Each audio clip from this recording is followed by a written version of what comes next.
I cannot even begin to explain how much I loved this book. Wow.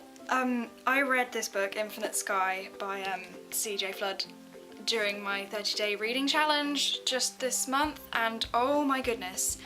It was such a nice break because I just read Joseph Conrad Heart of Darkness, which is really heavy and really descriptive, and I went into this, which is so nice and so easy to read and just so captivating in like every single way. I absolutely adored it. The plot of this story is basically, it's about a girl called Iris and her family who are in this house. Her dad and mum aren't together anymore. Her mum's out travelling, her brother is a troublemaker, and these Irish travellers move into a field behind their house. Now, Iris's dad is very racist towards them, and he just wants them out. He just doesn't like them at all, and there's just this huge friction between them.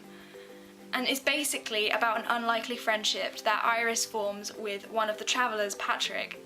And I'm not going to tell you much about the plot, but oh my goodness, it's the most adorable thing I've ever read, and it just completely changed my perception of travellers, because I think there's a very negative stereotype surrounding travellers, and this just seriously opened my eyes to their lives and how they're just normal people. So I'm going to talk about the characterization. The characterization was amazing. It was like, I knew the characters, and I was just so attached to them, and the ending just broke my heart, really. And I love it when I can get so involved with a book and so attached to the characters that I'm with them through the story. I really loved the descriptive aspects of this book because they weren't too much, but they were just enough, and there were leitmotifs running throughout the whole book, but not so that you got tired of them, not so that they were tedious. I also particularly liked the structure of this book because what's on the back of the book is the prologue and it links to the end, and I just loved how it was so well written and tied up. And in itself, it is amazing because it is one book. This is a standalone novel, and it's not disappointing or unfulfilling in any way, as some can be because they haven't got enough content or fuel to actually make the story.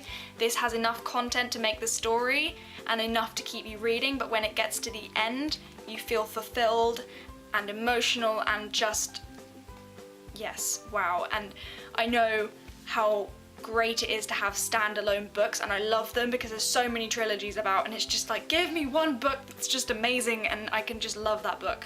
So yeah, that was amazing. I have nothing bad to say about this book. I couldn't stop reading it. It was literally one of the best books I've read this year, and I really do love it. It's one of my favorite books speechless. I can't wait to reread it. I'm definitely gonna reread it, and I'd highly recommend it to anybody who wants a nice, really fast-paced, easy-to-read novel that's a standalone novel that has short chapters, brownie points, and like, it's so good.